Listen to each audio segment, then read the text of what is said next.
Escuchar a través de esa grieta de lo increado.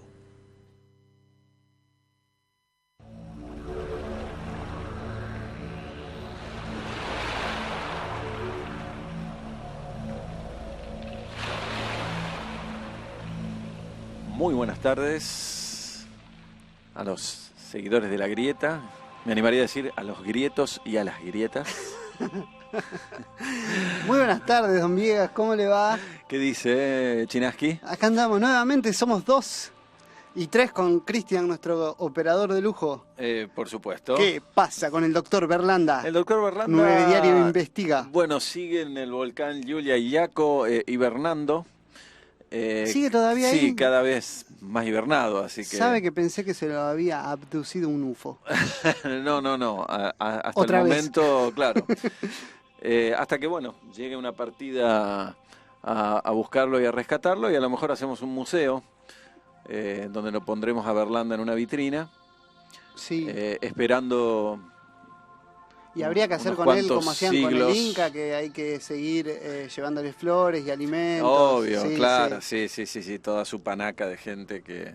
Bueno, invitamos a todos nuestros oyentes y oyentas a que ya mismo se pongan a hacer la estampita del doctor Néstor Berlanda. Yo les voy a proporcionar una foto, así que el que sabe de diseño gráfico está totalmente invitado a hacer la estampita oficial del doctor Berlanda. Exacto.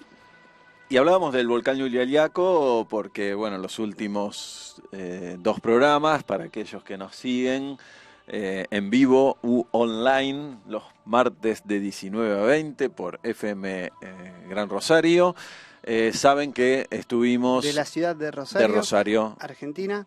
Exacto. Claro que decimos esto, porque no sí. lo decimos en broma.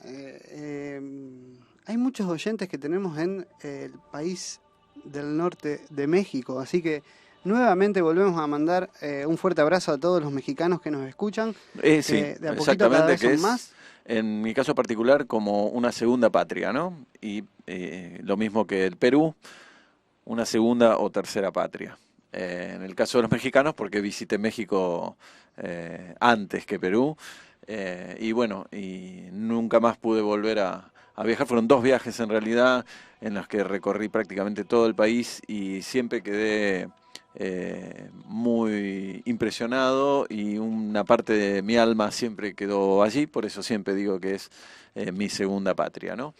Un abrazo para todos los amigos mexicanos que nos escuchan, y por supuesto a todos quienes nos siguen también, por ejemplo, desde España, como por ejemplo mi gran amigo Eugeni Porras, que vive en México, es un antropólogo, investigador de los indígenas huicholes, sobre todo, ha hecho muchos trabajos de campo, pero él en este momento creo que está cerca de Barcelona, con su familia, así que bueno, si nos está escuchando o nos va a escuchar luego por el YouTube, también un abrazo grande. Y por supuesto a los amigos de Mar del Plata, que cada vez también nos siguen más y más.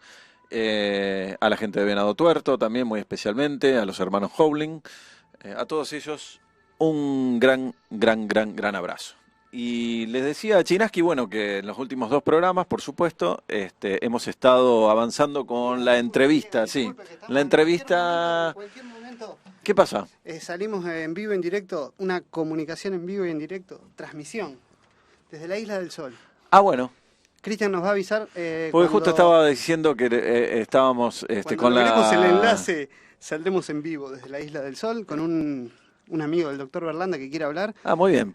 Les decía que estábamos con la entrevista de Katia Gilbaja, ¿no? En los últimos 2 programas, y este programa vamos a seguir con la entrevista a Katia Gilbaja, que es psicóloga, mujer andina, mujer quechua, hablante quechua, investigadora del idioma, investigadora de la cosmovisión andino-incaica.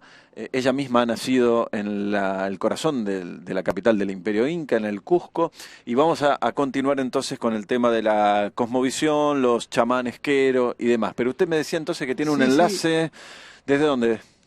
desde la Isla del Sol. Desde la Isla del Sol, momento Bolivia. Sí. Decíamos que ya él lo indicaba como representante de esta comunidad aymara. Es el fin de la marcha el día de hoy, el fin del desequilibrio, el fin de la oscuridad, del egoísmo, de las traiciones, y se está preparando el mundo a partir del día de hoy para dar lugar a la era de la Pacha, que significa el retorno del equilibrio, que significa el retorno de la luz y de la armonía tan necesaria en estos momentos.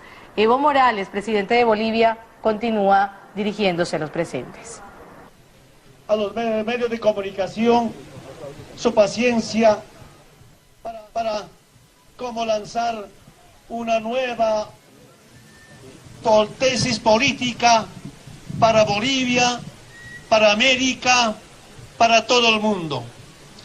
Hermanas y hermanos, ya de conocimiento de todo el mundo está siendo azotada por una múltiple crisis global que se manifiesta en una crisis climática, financiera, alimentaria, institucional, cultural, ética y espiritual.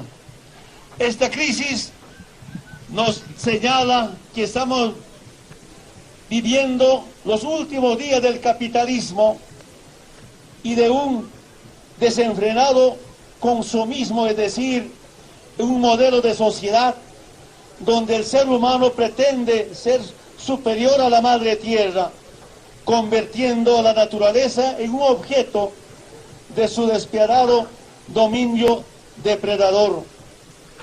Las ideologías del capitalismo o los ideólogos del capitalismo plantean ante la crisis del capitalismo las siguientes soluciones. Por un lado, más capitalismo, más privatización, más mercantilización, más consumismo, más explotación irracional y depredadora de los recursos naturales y más protección a las empresas y a las ganancias privadas. Por otro lado, menos derechos sociales, menos salud pública, menos educación pública y gratuita y menos protección a los derechos de las personas. Hoy las sociedades, los pueblos de los países desarrollados viven dramáticamente la crisis capitalista creada por su propio mercado. Los gobiernos capitalistas creen que salvar a los bancos es más importante que salvar a los seres humanos, y salvar a las empresas es más importante que salvar a las personas. En el sistema capitalista, los bancos tienen derechos económicos privilegiados y gozan de una ciudadanía de primera, por lo que podemos decir que los bancos valen más que la vida. En este capitalismo salvaje, las personas y los pueblos no son hermanos y hermanas, no son ciudadanos, no son seres humanos. Las personas de los pueblos son deudores morosos, prestatarios, inquilinos, clientes. En resumen, si las personas no tienen dinero, no son nada. Vivimos el reino del dólar verde, verde como los dólares son las políticas monetarias, verde como los dólares son las políticas de desarrollo, verde como los dólares son las políticas de vivienda, verde como los dólares son las políticas de desarrollo humano y las políticas ambientales. Por eso, ante la nueva ola de crisis del sistema capitalista, sus ideólogos se han lanzado a promover la privatización de la naturaleza a través de la llamada economía verde o el capitalismo verde, que es la economía de la muerte. Sin embargo, las recetas del mercado, del liberalismo y de privatización no hacen sino generar pobreza y exclusión, hambre y marginación. Las imágenes que deja en el mundo del capitalismo el capitalismo sabrá que son tenebrosas.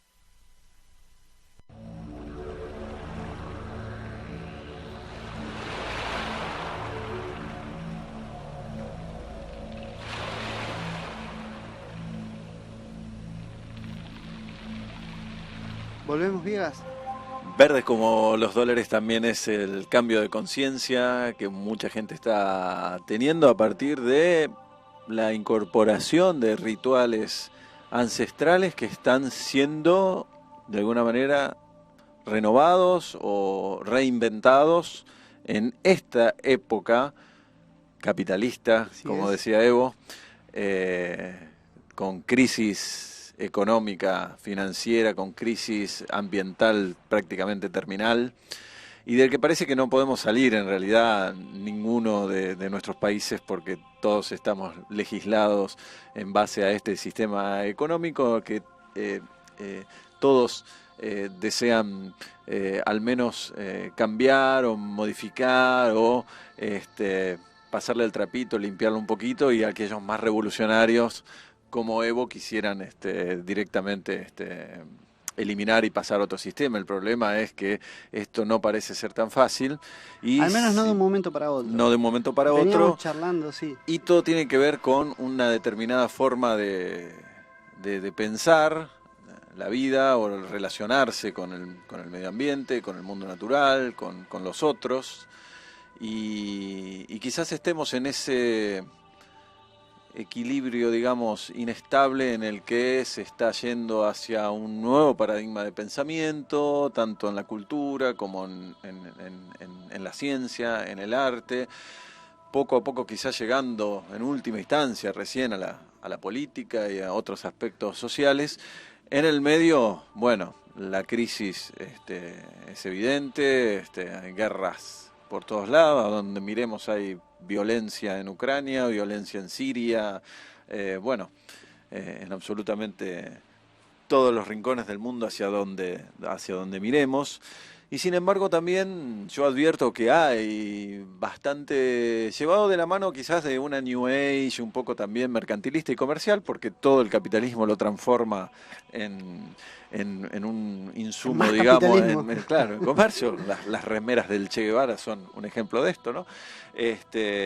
Sin embargo, digamos, el cambio de paradigma, que no es igual a la New Age superficial y mercantilista, es, creo, un hecho que estamos viviendo y que quizás tenga que ver con esto que veníamos hablando en los últimos 2 programas, ¿no? El retorno a partir de las de las nuevas investigaciones científicas que van llegando a conclusiones muy similares a las que, desde el punto de vista de la intuición, desde el punto de vista de la información obtenida a través de estados ampliados de conciencia, ya tenían los antiguos pueblos que vivieron en otro sistema, no en un sistema capitalista, sino que vivieron en un sistema de agricultura o de caza y recolección, donde por supuesto era otro mundo, eran pequeños grupos humanos, donde la única estructura social, digamos, era el parentesco, o sea, un mundo completamente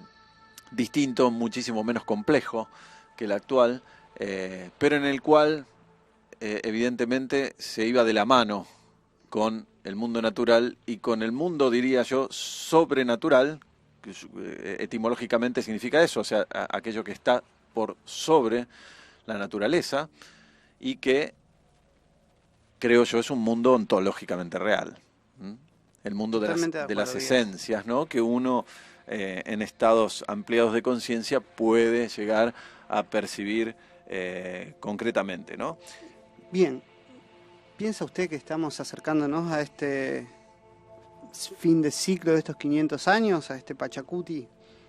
Vamos a contarles un poco a nuestros oyentes de qué se trata el Pachacuti, o mejor la dejamos a Katia que nos cuente bien y después Podemos hacer un pequeño adelanto, simplemente dentro usted algo había mencionado en el programa anterior. Todas las temáticas que veníamos hablando con Katia, empezamos hablando de los niños incas del Llullayaco, que es una cosa que impresiona mucho y emocionalmente afecta a mucha gente, que de pronto va a dar un paseo a la ciudad de Salta y en pleno centro político religioso de esa ciudad, en la plaza principal, enfrente de la catedral, enfrente del Palacio del Gobernador, se encuentran 3 niños incas que han sido gelados o congelados, digamos, desde hace 500 años y que uno los puede observar con todo su ajuar, con todo su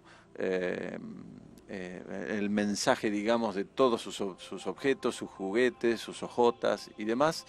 Gente que vino caminando desde kilómetros y kilómetros y kilómetros, desde el Cusco mismo, en una época en que hubo un Pachacuti, es decir, un cambio del espacio del tiempo, un cambio de civilización donde todas las cosas se pusieron patas para arriba, se pusieron al revés. Esto fue la conquista de América, la llegada del mundo occidental a América, de los españoles, y la destrucción prácticamente de la civilización incaica, ¿no? Ante tal desesperación, ya nos contaba Katia, al menos la nobleza incaica decidió, digamos, resguardar a muchos de sus hijos en estas montañas altísimas, ¿no? De 5.000, 6.000 metros de altura, donde permanecieron prácticamente intactos. Al menos la ciencia ha descubierto que los órganos de estos niños están prácticamente intactos, hasta con la sangre coagulada completamente ahí dentro de sus cuerpos, dándonos todo a pensar, toda una fantasía, ¿no?, acerca de que algún día quizás puedan despertar y comunicarse con nosotros en su antiguo y precioso idioma, el quechua, ¿no? Al menos simbólicamente ya lo están haciendo. Al menos simbólicamente, eso es lo que quería decir, ya lo están haciendo ante cada visitante, digamos, que por un momento, por lo menos, mirándolos en esa vitrina, toma conciencia, de pronto a lo mejor se interesa por aprender un poco más acerca del modo de vida antiguo, el modo de relacionarse con la naturaleza o la cosmovisión del mundo andino, ¿no? Que por supuesto, ni hablar en el Salta y en Jujuy y en todo el noroeste argentino, son los descendientes de esos niños, y muchos de ellos todavía siguen viviendo del trueque, siguen viviendo de, digamos, formas de vida completamente ancestrales, aún dentro de una sociedad capitalista, ¿no? Y mercantilista. Pero bueno, todo esto venía a cuento porque se dice que los andinos han esperado un nuevo Pachacuti, y lo han esperado por 500 años, donde las cosas vuelvan otra vez a ponerse patas para arriba.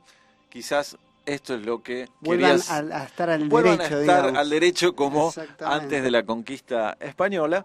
Y quizás algo de esto tiene que ver desde el punto de vista político, lo que expresaba Evo Morales, ¿no? ¿De dónde viene esta leyenda? ¿Cómo es que se habla de estos 500 años? Eso es justamente lo que yo le preguntaba a Katia en esta última parte de la entrevista, y era sincero al decirle a Katia que no sabía mucho sobre el tema de los queros. Algo he leído un poquito más para este programa, pero bueno, básicamente sabía que... Cuénteme, ¿a qué nos referimos cuando decimos los queros? Los queros son, para decirlo en forma simple, los últimos incas, una tribu de unas 600, 700 personas que buscaron refugio en las alturas superiores a los 4.200 metros con el fin de escapar a los conquistadores españoles. Esto hace, 500 años atrás. 500 años atrás, los jefes de la tribu quero han conservado aparentemente una profecía sobre un gran cambio, o Pachacuti en quechua, en el que el mundo se daría vuelta y en el que la armonía y el orden se restablecerían, poniendo fin al caos y al desorden, ¿no? O sea que esto es información que manejaban los queros.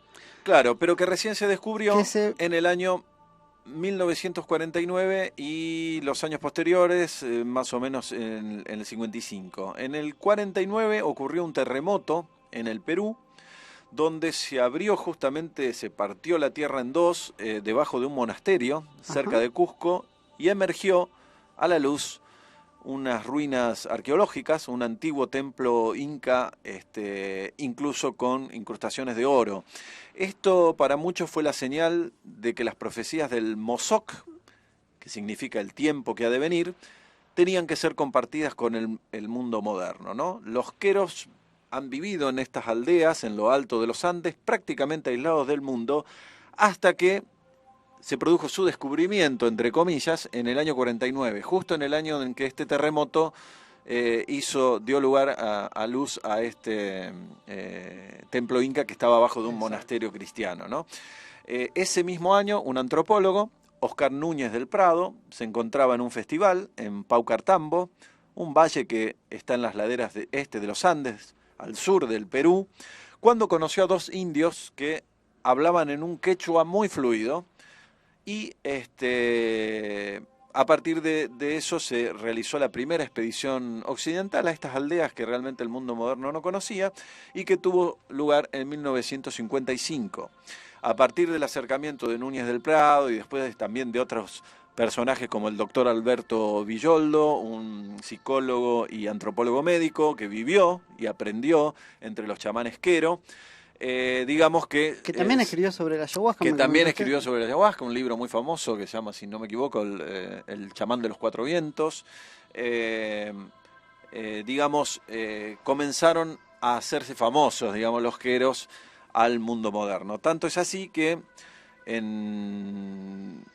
cerca de la década del 60 también hubo un gran festival en el Perú, que es la fiesta anual del regreso de las Pléyades, que tiene lugar en los Andes, y frente a una congregación de 70.000 peregrinos procedentes de muchas partes del Perú, de muchas partes de Sudamérica, muchos de ellos chamanes, aparecieron los queros sin avisar a nadie, vestidos con el emblema Inca del Sol, se dirigieron a la cumbre de la montaña y dieron a conocer que el tiempo de las profecías estaba cerca. Esto que ya autores como Villoldo y como Núñez del Prado habían traído como gran novedad, gran noticia, digamos, desde las montañas quero de los Andes, ¿no? Muchos asistentes en esta oportunidad dijeron: los habíamos estado esperando durante 500 años. En 1996, los quero viajaron a Norteamérica, aparentemente en cumplimiento de estas profecías chamánicas, porque además del jefe o el líder, digamos, de la comunidad, también viajó el jefe chamán. Visitaron varias ciudades de Estados Unidos, entre ellas Nueva York, donde celebraron una ceremonia privada en una catedral cristiana, ¿no? La Catedral de San Juan el Divino.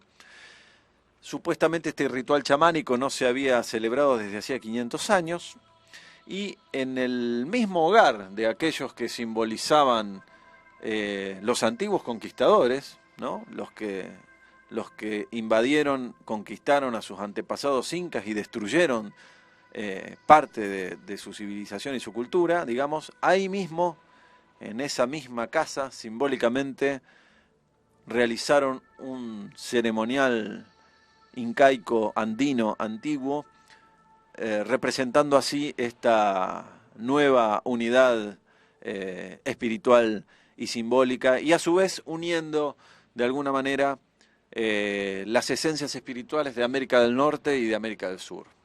Pero un tantito ahí.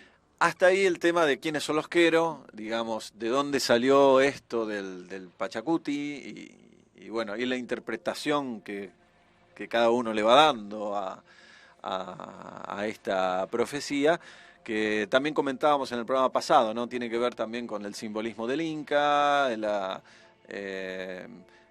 idea de que este líder, porque Pachacuti también refiere a un Inca, ¿no? El noveno Inca, que fue el que produjo una transformación muy profunda en la propia, digamos, sociedad incaica, y se supone que fue descuartizado.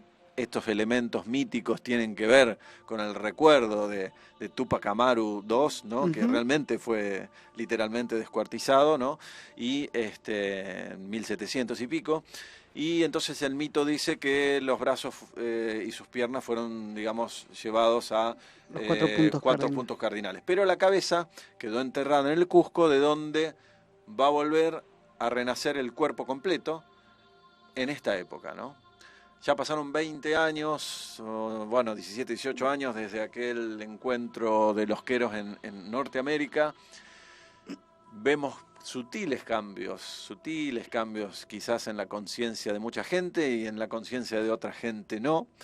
Creo que esto tiene que ver con el tan mentado cambio de paradigma, donde como todo cambio y toda transformación, también hay gente que se resiste. Vuelven las resistencias, tienen que ver también con los fundamentalismos, ¿no? Fundamentalismos religiosos, fundamentalismos económicos y fundamentalismos de todo tipo, ¿no? No tendría sentido. Que se resisten justamente a los cambios por venir. Esto tiene que ver entonces con el famoso Pachacuti. Pero esto le preguntábamos a Katia, porque bueno, en ese momento de la entrevista teníamos menos información que ahora y queríamos la interpretación de una especialista en el idioma quechua y en la cosmovisión andina. Quería hacerte una pregunta, justamente porque sé poco de este tema. Lo poco que sé es que en la década del 50 algunos antropólogos descubrieron, entre comillas, la existencia de los queros. Los queros en Perú, descendientes directos de la antigua nobleza incaica. Creo que hay un autor muy conocido, Núñez del Prado, que ha escrito muchos libros. Tengo entendido que ha sido algo así como adoptado, por así decirlo, por los queros y al que se le ha transmitido mucha información. Entre esa información, esa cosmovisión, está el vocablo o el concepto cósmico del Pachacuti, que mucha gente New Age lo habla, y me interesaría saber a través tuyo exactamente qué significa ese Pachacuti, si este cambio de paradigma de la cultura, el cambio de la conciencia del que tanto se habla en estos días, tiene que ver con esa concepción del mundo incaico y de los queros. Y bueno, saber exactamente, digamos, sacar la paja del trigo, saber cuánto hay de información New Age un poco, digamos, en la que hay que desconfiar, y como cuánto hay de información real y precisa, es decir, transmitida por los queros. Bueno, sí, por supuesto, recordamos al arqueólogo Núñez del Prado, a Américo Chávar también. Justamente ellos llegan a estas alturas de los queros, una comunidad que después se dio a conocer al mundo, pero ellos en realidad han estado ahí de siempre, y la verdad que el conocimiento que ellos transmiten es un conocimiento muy especialmente en cuanto a la salud, la preservación de la salud física y el tema del física y psíquica, y también el tema de la longevidad, que esto es una de las cosas, digamos, que más atractiva para la humanidad, ya que la longevidad, algo tan esperado, no sé, por milenios, a ver cómo hacemos para que el ser humano viva más años. Y bueno, justamente el tema de la relación que ellos tienen, el mensaje que ellos han dejado. Pero muy bien vos has dicho el tema del Pachacuti, que fue uno de los temas que de alguna forma surge de acá, de los queros. Aquí es fácil la traducción cuando uno habla el idioma quechua. A mí me toca transmitir el idioma ante todo. Para mí es como cuando alguien quiere dar una buena misa y lo hace en latín, ¿no? Entonces, bueno, salvando las distancias, por supuesto, nosotros los andinos, cuando queremos hablar en quechua, y acá hemos estudiado el idioma y hemos estudiado en profundidad, nos hemos dado cuenta que hay 3 elementos que todavía subsisten como una clasificación del idioma. Uno es el acrolecto, el mesolecto y el basilecto. El acrolecto es el idioma donde hay muchos vocablos y palabras que todavía subsisten en relación a lo místico, la relación con el universo. Palabras específicamente con relación al universo. El mesolecto son palabras específicamente disciplinarias, diríamos el lenguaje científico. Y el basilecto sería el lenguaje común que todos se comunican. Estas tres clasificaciones, muy interesante tomarlo en cuenta, porque dentro del acrolecto, o sea, ese lenguaje místico hacia el universo, está la palabra Pachacuti. Por eso explico de dónde viene. Pachacuti, simple, significa el retorno de la tierra, del espacio y del tiempo. Es la transformación del universo, tomado en cuenta para estos tiempos. Entonces, la transformación que estamos vivenciando todos nosotros, y que incluso para los mayas tenía una fecha, para nosotros los incas tiene una denominación llamada Pachacuti, el retorno de la transformación del universo. Que todo lo que está ocurriendo no solamente es de la Tierra, sino del universo. Significa de todo lo que es el río sagrado, el Vilcamayo, la Vía Láctea, con las constelaciones de la Vía Láctea andina, la Chacana, el Amaru, el Kuntur, el Uturuncu, que ojalá, ayer estuve muy bonito el planiferio, hago un paréntesis, de Rosario, que hemos participado, y solo en un momentito hicieron una relación con algo maya, en una sola de las constelaciones, pero después todo es la astronomía.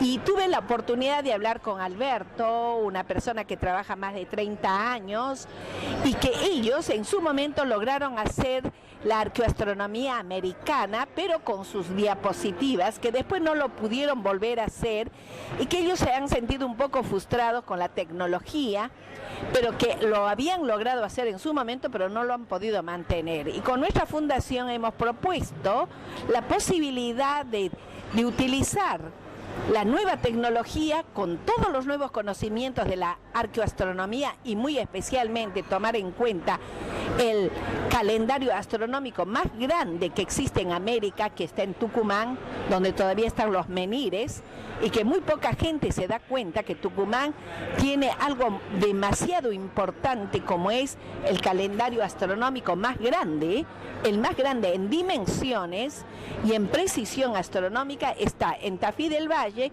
las Casas Viejas y todo lo que es el Parque de los Menires, lamentablemente ya desplazados de los lugares originales.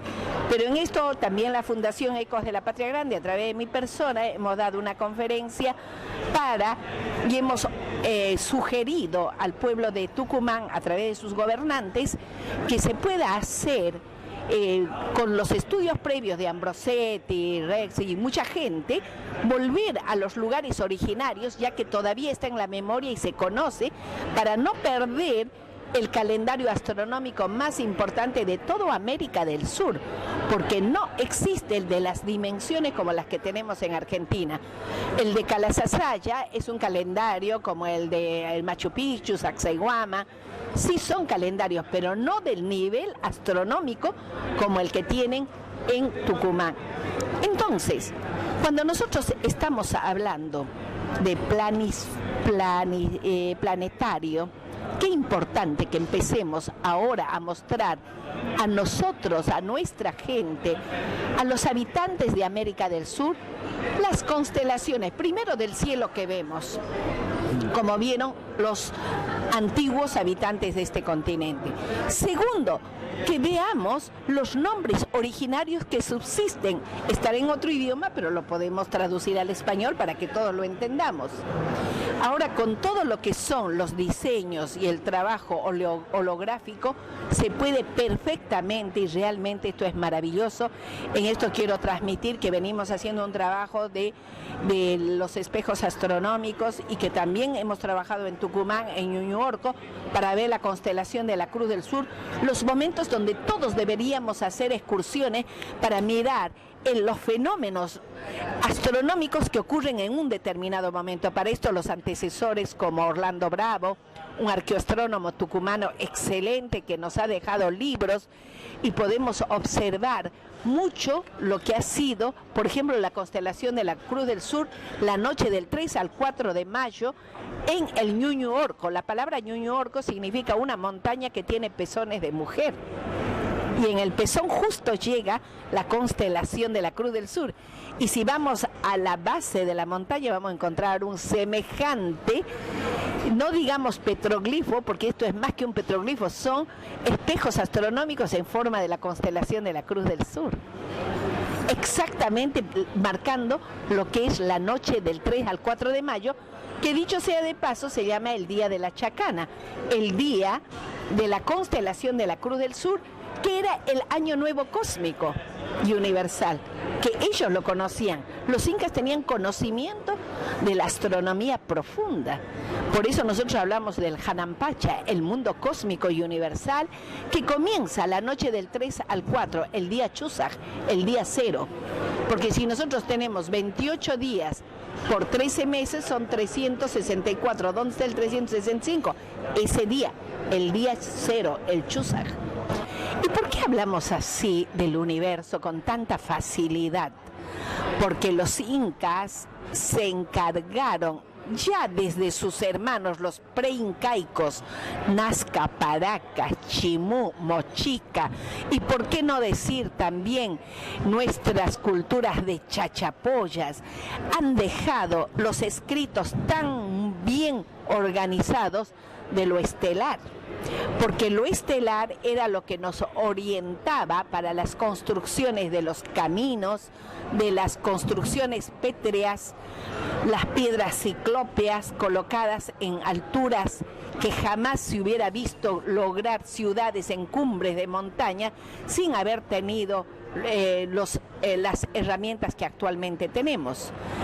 Esa transformación del universo que hoy estamos sufriendo ya fue expresada con anterioridad a través del Pachacuti. Hablar de Pachacuti es hablar de astronomía. Hablar de Pachacuti es hablar de universo. Hablar de Pachacuti es hablar de un modo filosófico de pensamiento y preparación humana para los cambios, no solo climáticos, sino, y acá permítanme decirles, empezar a tener una mayor conciencia, porque cada uno de nosotros vamos a ver cosas que jamás vimos. Entonces nuestras comunidades ya nos están preparando para que nuestros ojos, cuando miren en la masa estelar elementos que antes no habíamos visto, porque se esperan para estos tiempos, empezar a aperturar la conciencia y bajar lo que significa el manchacuy, el temor. Ama manchacuy chichu, no tienen que tener miedo. Yapancunaj causan canca, es para la vida, para el reconocimiento de los ciclos de la vida, como es la transformación del universo. ¿Cómo impactan los fenómenos culturales en nuestra sociedad? Reflexiona con nosotros en La Grieta de lo Increado. No tiene que tener miedo, Viegas. ¿Me escuchó? No, yo no tengo miedo. Pero vamos a dar los teléfonos. Teléfono nuevo de la emisora. Anote. También para que anote nuestro amigo Carlitos Matos desde la ciudad de Mar del Plata. Un abrazo enorme para Carlitos, que es un genio. Hola Carlitos, otro día llamás y salís al aire. Y le vamos a dar el teléfono con la característica de Rosario, para que la próxima también pueda comunicarse al fijo. Es 0341 679 7420. ¿Lo decimos de nuevo? Sí. Característica de Rosario. 0341 679 7420. Número mágico, número del Pachacuti. Así es. Bueno, Katia al final de la entrevista directamente habla de la transformación del universo y cambios, lo dice así muy en forma directa, cambios por venir que no hemos visto jamás antes, ¿no? Eso sí da un poquito de miedo. Sí. Hemos visto películas sobre, por ejemplo, glaciaciones que se dan de un día para el otro, ¿no? Películas de Hollywood, ¿no? Media catastróficas, pero la verdad que no son alentadoras las noticias que tenemos todos los días en los diarios sobre desastres climáticos. Así es. Esto es, bueno... Es algo que viene pasando y viene pasando, porque no es que va a ser un clic de un momento para otro. Va a llegar cuando tenga que llegar. Por otro lado, también está pasando, si es, como decíamos al principio, y también vos, por ejemplo, en estos 20 años que estás dedicado a la labor, has visto pasar infinidad de personas, y cada vez más es la gente que se suma a este cambio de conciencia, a esta forma de plantarse frente al futuro también. Tal vez pueda ser, como a vos no te gusta, un poco New Age, más New Age, menos New Age, pero de alguna manera cada vez y sin parar son más las personas que van tomando conciencia de todo esto. Yo decía, por un lado la catástrofe climática, pero por otro lado también es una catástrofe económica, el hecho que salió también en todos los diarios hace muy poco tiempo, en la reunión que hubo internacional en Davos, Suiza. ¿Qué dice? Donde están todas las cabezas financieras que manejan el mundo y donde se dijo que el 1% de la humanidad posee, digamos, el 80% de la riqueza del mundo, ¿no? Entonces esto va direccionado hacia un callejón sin salida de lo que no puede salir nada bueno, digamos, ¿no? En términos de exclusión, violencia, conflictos, hambre y demás, ¿no? Y bueno, según los queros ya lo venían anticipando, claro, o sea, son ellos, eso es lo que te iba a decir antes, son ellos los que producen activamente el acercamiento para traer, digamos, este conocimiento, esta información. Son ellos los que han decidido salir, digamos. Poco a poco, que es el momento, hay algunos, digamos, algunas claves, algunas cosas que vemos en la naturaleza que nos están indicando o podrían llegar a indicar que estaríamos entrando en estos tiempos. Exacto, sí. Según los queros hay algunas señales cumplidas de que son estos tiempos los que ellos tenían que salir, por así decirlo, al mundo moderno a dar la información de este conocimiento, y estas señales que se cumplieron, que son las señales de que el gran momento del cambio del Pachacuti está cerca, son, entre otros, que las lagunas de las altas montañas se han secado, o están en proceso de, ¿no? Porque esto también es noticia en los diarios de todos los días, como antiguos glaciares o volcanes o montañas, por ejemplo, muy cerca del Cusco también, en el Perú, se están achicando día a día, o sea, las fotografías aéreas van tomando cómo se achican, eso es menos agua para los valles y las comunidades. Algunas, como dicen los queros, ya directamente se han secado. La otra señal es que el cóndor, este pájaro, digamos, ave mitológica tan importante para el mundo andino, casi está extinguido. Y la otra señal importante fue la que se dio en 1949, cuando se descubrió este templo dorado, siguiendo al gran terremoto del año 49, y que representó de alguna manera para la visión mitológica de estos indígenas la ira del Inti, ¿no? Del Padre Sol, ¿no? Sin embargo, las profecías al menos parecen, cuando uno las compara por ahí con las profecías Hopi, que ya después podemos hacer un programa aparte sobre esto, con los Hopis y otros indígenas americanos, parecen ser más optimistas, ¿no? Se refieren, como dice Katia, a un final de una era, pero más que nada como la muerte de una forma de pensar y de ser en el mundo para transformarse en otra forma nueva de relacionarse con la naturaleza fundamentalmente y con la tierra, ¿no? No necesariamente es el fin de la raza humana, la explosión del mundo. Tampoco significa que reviente todo o que va a desaparecer la tecnología, tal vez. Al contrario, sino un modo de encuentro, un modo de integración en el que se vuelva a tener una relación más armoniosa con la tierra, con la naturaleza, en la que, insisto con esto, en la que se reinventen y se pongan a punto rituales de comunicación directa con este alma del mundo, que vuelvo a insistir, es real y es ontológicamente real y es una parte nuestra, de nuestra psiquis, pero al mismo tiempo es una parte casi autónoma de nuestra psiquis. Y bueno, redefinir nuestras relaciones entre nosotros mismos y con la espiritualidad, ¿no? ¿Qué esperamos que haya un cambio global si el cambio empieza por uno, principalmente? Lógicamente. Uno y cada uno de nosotros, que creo que todos estamos pasando en mayor o menor medida por una crisis. Lógicamente. ¿Lo notamos? En el medio, por supuesto, que tiene sentido pensar que va a haber caos y turbación y conflicto. Es el paso necesario hacia un nuevo equilibrio, si lo hablamos más fríamente, pero me refería, digamos, lo hablamos siempre, cómo han cambiado, cómo tal vez un poco con las comunicaciones, con internet y rápidamente se ha acelerado muchas cosas.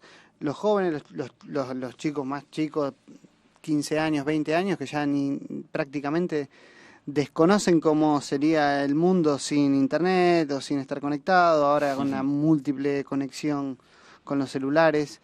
Se vive esta sensación subjetiva de un acelere del tiempo. Exacto, sí.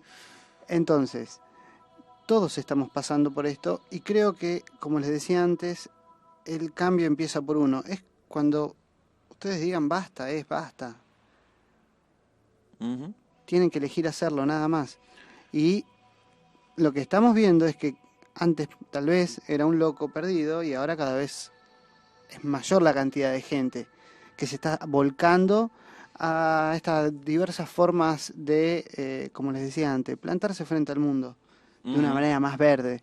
Sí, así. Y no verde dólar. Y no verde dólar, como decía Evo. Algunos creen, por ejemplo, que Pachacuti sería el regreso del jefe Pachacuti para derrotar a los que en su momento usurparon la tierra de los incas, pero según el doctor Alberto Villoldo, psicólogo que vivió con los queros en las alturas de los Andes, dice que no, que la interpretación que él da es que el regreso del Pachacuti va teniendo lugar a un nivel de conciencia y a un nivel colectivo. No es el regreso de un solo individuo, ningún líder político, nadie sino que digamos que personifique lo que nosotros nos estamos convirtiendo, sino que se trata de un proceso colectivo de emerger y que incumbe a todos los pueblos.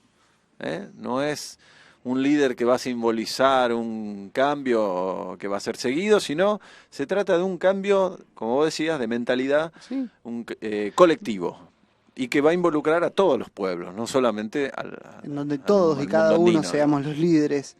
Claro, exactamente. Porque, claro, Pachacuti también se refiere al gran jefe inca histórico que vivió a fines del siglo XIV, que se dice que construyó Machu Picchu y que fue el arquitecto de un imperio de igual tamaño que los Estados Unidos, ¿no? Para los incas, Pachacuti es en realidad, más allá del personaje histórico, es un prototipo espiritual, ¿no? Se considera como un símbolo y promesa de lo que podemos llegar a convertirnos, ¿no? Personifica en realidad una esencia colectiva que tiene que ver con la tierra, con el universo, como decía Katia, porque Pacha significa tierra, pero también tiempo. Fíjate cómo los incas tenían muchísimos siglos y milenios atrás el mismo concepto que recién nosotros en Occidente vamos a tener a partir de Einstein, ¿no? El espacio-tiempo. Eso es Pacha, es el espacio pero también tiempo, ¿no? Y Kuti, que significa poner las cosas en su sitio. Podríamos decir la transformación de la Tierra o la transformación del espacio-tiempo, ¿no? Entonces es mucho más complejo que cambios climáticos, sino un cambio total, digamos, de conciencia, ¿no? Y en esto que mencionabas vos de que va a ser para todos sin distinción de pueblos o razas, ¿cómo sería? ¿Qué granito de arena aportaría cada uno según lo que decían ellos? Y evidentemente siguiendo rituales, ¿no? En el caso de ellos, los despachos, que son muy famosos, ¿no? Para cualquiera que haya viajado al Cusco, me refería a, digamos, en este encuentro del águila y el cóndor, en esta metáfora, ¿qué decía? Que los Norteamérica debería poner... Claro, los nuevos guardianes de la Tierra van a venir de Occidente. Ahí está. Es decir, no esta idea, digamos, de que, bueno, sí, aprender de la sabiduría de los indígenas o de los pueblos antiguos. Diciendo, nosotros mismos seríamos los occidentales. Sería nuestra la responsabilidad. Aquellos que hemos causado un mayor impacto sobre la madre tierra, sería el mundo occidental, europeo, capitalista, como decía Evo y demás, tienen ahora la responsabilidad moral de rehacer la unión con la madre tierra, después de haberse rehecho a sí mismo, es decir, a través de esta comunicación directa con el mundo espiritual, pero ¿no? Primero empieza en uno. Lo que dice es que primero empieza en uno. Empieza en uno el cambio. Empieza el cambio colectivo y después entonces a ser los responsables morales de restablecer la nueva relación con la madre tierra, ¿no? Y dentro de esa misma predicción, estas son palabras, no son palabras mías, sino son palabras de don Antonio Morales, un maestro chamanquero, que ya hace más de 20 años las dijo. También correlacionada con esta existe la profecía que sostiene que Norteamérica proporcionará la fuerza física o la voluntad, digamos, siendo, digamos, el cuerpo. Europa va a proporcionar el aspecto mental o el conocimiento, sería en términos mitológicos la cabeza. Y el amor, o el corazón, el sentimiento o el corazón, en términos de órgano biológico, lo proporcionaría Sudamérica. ¿Te acuerdas que, bueno, en el programa pasado... ¿Te acuerdas? No me trates de ti. Ahí empiezo a hablar como peruano. ¿Te acuerdas cuando en el programa anterior? Sí, Katia nos hablaba de el Munay, el amor, ¿no? Y las distintas clases de Munay, de acuerdo a la cosmovisión y al idioma quechua, ¿no? Bueno, justamente mira qué importante que será que dentro de esta profecía Quero, el Munay, el corazón, el sentimiento, el amor, va a ser lo que va a proporcionar Sudamérica. Pero en realidad, como un cuerpo integrado, cada uno de nosotros va a poner un poquito de cada cosa, ¿no? De corazón, de conocimiento, de cabeza y de voluntad o fortaleza física, ¿no? Esto es lo que también en muchas páginas, en muchos lugares se habla de el encuentro entre el águila y el cóndor, ¿no?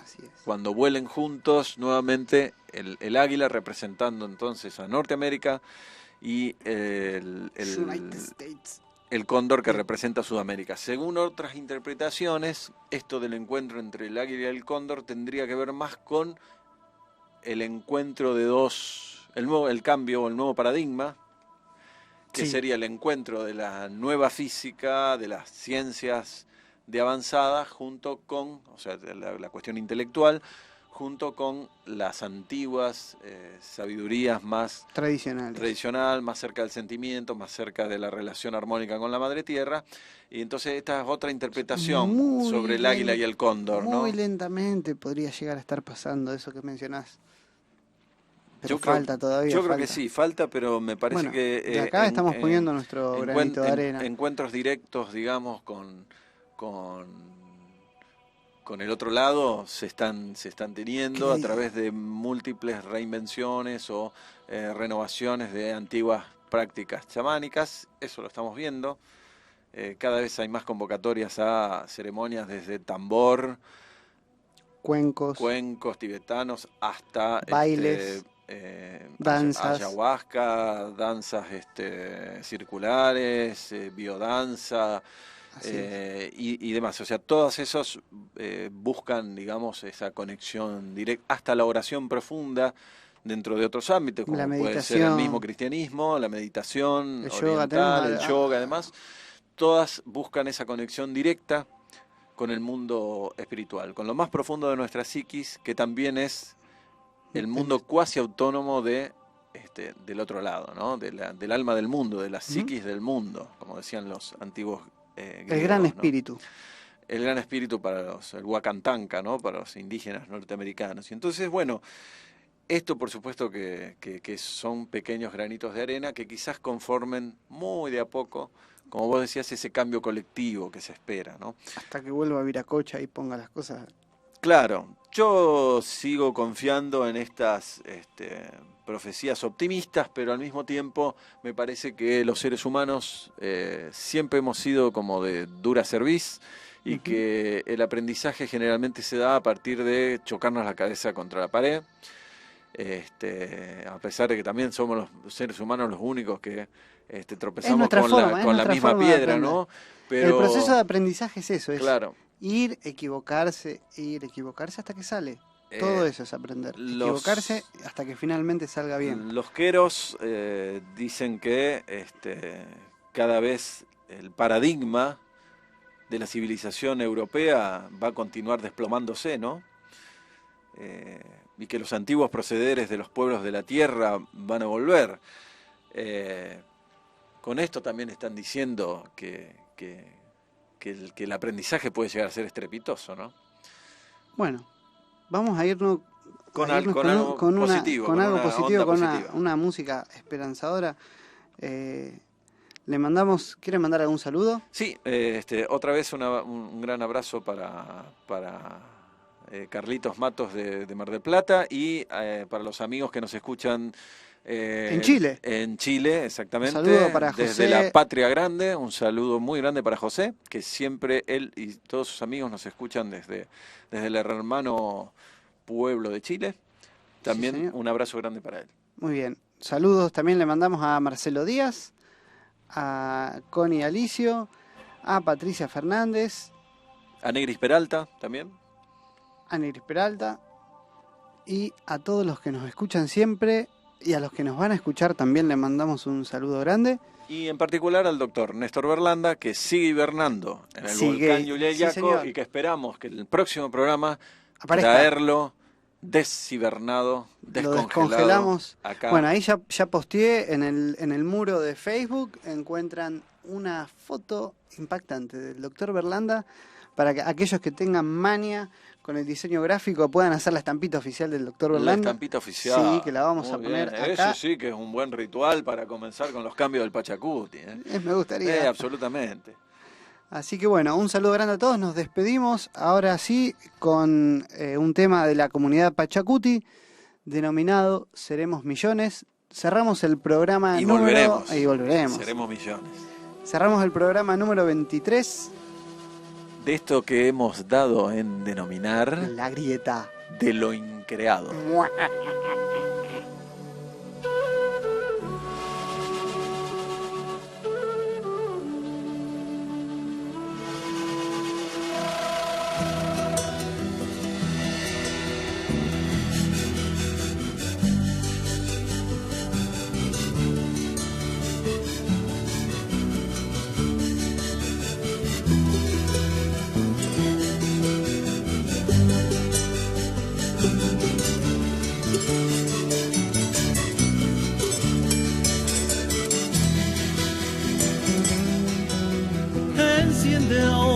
Tu luz, la lucha va a comenzar.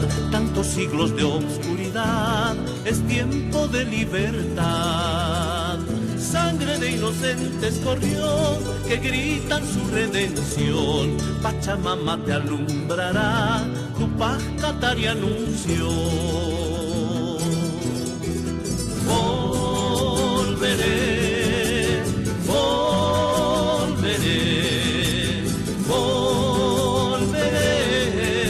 Seremos millones. Volveré, volveré, volveré. Seremos millones.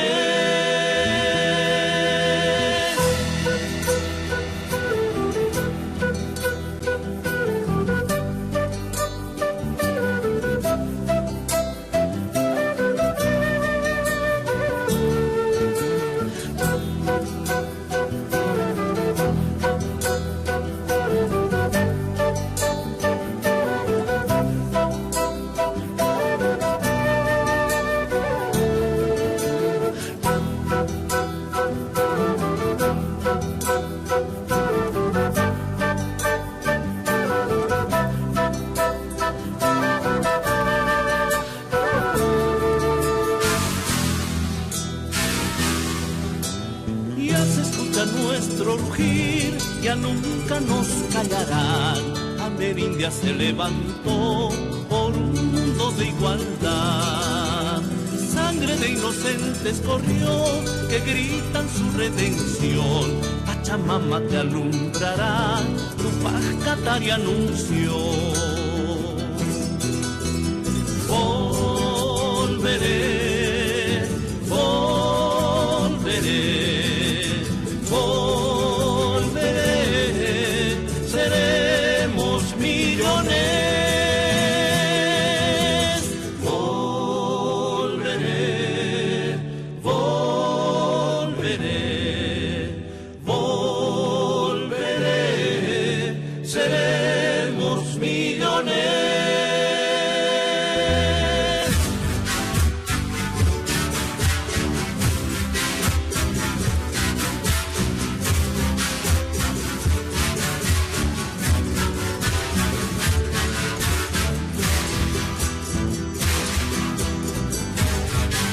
Sangre de nuestros antepasados que lucharon por nuestra libertad, por aquellos que fueron traicionados, torturados, asesinados, por nuestras mujeres y nuestros niños, por Tupac Amaru, Juan Chalilín, Daquileva, Bartolina Sisa, el Che, Chico Méndez. Por ellos nace hoy el sol de justicia en el Abya Yala y nuestra América India. Vive. Hasta aquí llegamos hoy en nuestro viaje. Los esperamos la próxima semana para seguir adentrándonos en la grieta de lo increado.